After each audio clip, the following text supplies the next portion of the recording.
Welcome back to Ski-U-Mah Weekly here, presented by the Minnesota Lottery. I'm Justin Gaard. John Parenti's going to stick around, but we also have the executive chef here at the Nutrition Center, Andrew Benney, the executive chef on a campus at the University of Minnesota. How does one become an executive chef? It's a great title, one you're clearly, right, I'm sure, proud of. So absolutely. How do you become an executive chef here at the Center for Excellence? So I just kind of, I hate to say the word lucked out with this, but it was a job that opened up that really fit kind of a lot of things that I've done in the past.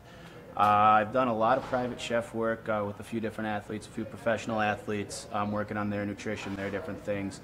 Worked in a few different restaurants as executive chef. So this was an ability for me to kind of combine those two things. Sure. Food service with the athletic nutrition aspect of things. And John, how important is your relationship here as a nutrition guy, executive chef, the man in charge of making all this food that's in front of us? You know, what's the relationship like, and what's the dynamic like between the two of you? So you know how I said strength coaches were our best friends? Yeah. This guy is my Andrew's your best friend. Yeah. But no, this is to me one of the most important hires when it came to, a nutrition department and what he's able to bring to the table, and just our communication is, I like to say that he has a lot of skill sets that I don't have, and I have skill sets that he doesn't have. So we really kind of coincide together and really just, make this place something special. So our communication is, on a consistent basis. Sure. I'm in here, he's in here. We're just looking at food quality and, the nutrition aspect and the nutritional value that goes within that. And yeah, pretty much. Take us through your typical day here. I know you've had like 6 of them, right? So there is no such thing. We're but what's your day like? I get in the morning, we go through, they did an excellent job setting up this menu, for all these students.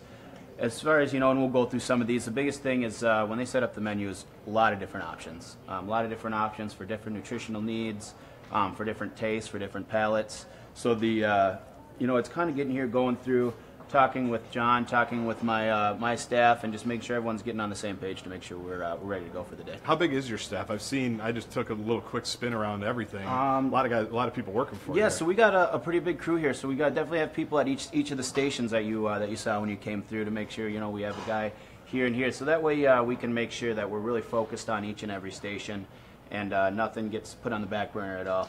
No pun intended. I like exactly. that. That's a food joke, everybody. Let's go through the line here. We'll start from left to right. So tell us what we're working on here. That looks to me, Andrew, to be an omelet of some sort. You're very right. Thank you. You hit the nail on the head there. So we do have an omelet bar available, breakfast and brunch, a lot of different veggie options, and then also an option to add protein or cheese for these students. They can also choose. They can choose to do egg whites or full eggs, and so it's kind of a neat way for people to personalize what they want in their omelet. Obviously, some people just choose eggs, some people go for everything. Sure. But that goes back to just giving them lots of different options. Well, and the cool thing is, if that looks good, breakfast, brunch, lunch, going to be open to the public, or open to the public at some point here, right? I mean, that's one thing that we may not have publicized. Dinner's athletes only. That's kind of their time with their teams and their coaches. But we want people to come and experience this. You got to pay for it. It's not, you don't just walk in and get a free breakfast. But that's got to be kind of a cool feature as well, that Gopher fans and other people from the neighborhood can pop in and see it. Yeah, so they can come in, they can experience what the athletes experience, and get a good meal provided by Chef Andrew. And a coach will yell at you for no extra cost. Right? Yeah, that's the best part if you're not eating healthy.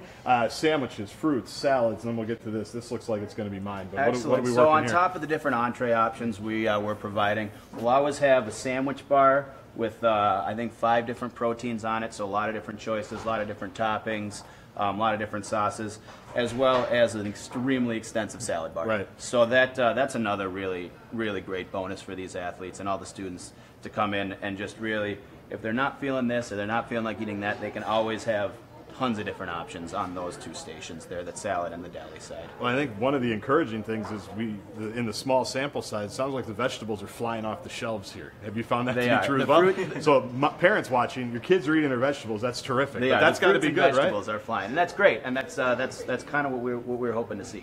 And you're going to find that the cookies are all gone after I've been here, so you want to replenish those. What are we looking at here in our final plate? This is a smoothie of some sort, actually, right? I saw you have absolutely. multiple So we do smoothie handmade bars. smoothies every breakfast and brunch. Flavors switch up from strawberry banana, blueberry mint, all different kinds. So those are batch made, handmade for the students. Outstanding. This plate here, what you'll see is some various things from what's kind of our vegan station. So we have run a vegan station, brunch and dinner. with multiple different options, and that's a really great thing for those with vegetarian needs, so they can get their protein levels in and all those things. So this has actually been a lot more popular, or maybe not more than I had anticipated, but I thought it was a really cool thing to put really quality vegetarian and vegan food out there to give, because that's not something you find in most Well, I was going to say, for both of you, how much is this going to be kind of a learn as you go, and what the athletes are taking, what they're leaving, things like that? I mean, I'm sure you're throwing everything at them, and the menu's always going to be diverse, but are you going to tweak as they go along of what people really like? Yeah, I think there will be a pretty long learning process to see what are they eating, what do they like, what don't they like so much, where the trends are heading, and so that's going to be a learning process, and we'll communicate, with John and the other staff, and just they'll communicate with us to see so we can really fine tune it to make sure we're giving all the students what they need. So last thing for both of you, from what we've kind of talked about off the air, is the breakfast and the lunch are kind of going kind of like we've seen now if we've taken some shots, but the dinners have just been exploding, right? Where there's like 600 student athletes here at any given time. What's that like when you it's kind of all of your baby here to see it all come together like that and have this place packed and everybody enjoying all the great food? It's pretty cool, and it's a lot of fun when all the athletes get in here, and there's obviously, like you said, there's 600 of them, and they're coming through, and they're excited to see it, and that kind of makes us excited too, that they're saying, oh, they got this, they got this, and so that's been really cool for me to see, and just kind of how well they've received the food. Yeah, and the best thing is just the feedback. And one of the best things I've gotten is an email the next day that says, thank you for all the hard work that you put into this. Nice. It's met our expectations, and that's when you're like, okay, this is going to be something special. Outstanding. It's a great place to finish. Andrew Benney, executive chef. I'm disappointed in the hat size that you guys picked. I wanted a big hat. They gave me this one. We'll get a tall one It for you doesn't next work. time. Yeah, I need a big hat next time. John Parenti, Gopher Nutrition. Thanks for taking the time and showing us the Absolutely. new place. And we'll let you get back to work because this place just opened and I'm sure there's a lot you want to do. So thanks a lot. Thank you. Appreciate it. Appreciate it. Great show today. We enjoyed it. Hope you enjoyed it as well. Don't forget, breakfast and lunch open to the public, so check that out. Got to bring money, though. Don't try to get a free lunch like I would want to do. We'll be back Mondays at noon on the Gopher Facebook page. Thanks again for the Minnesota Lottery.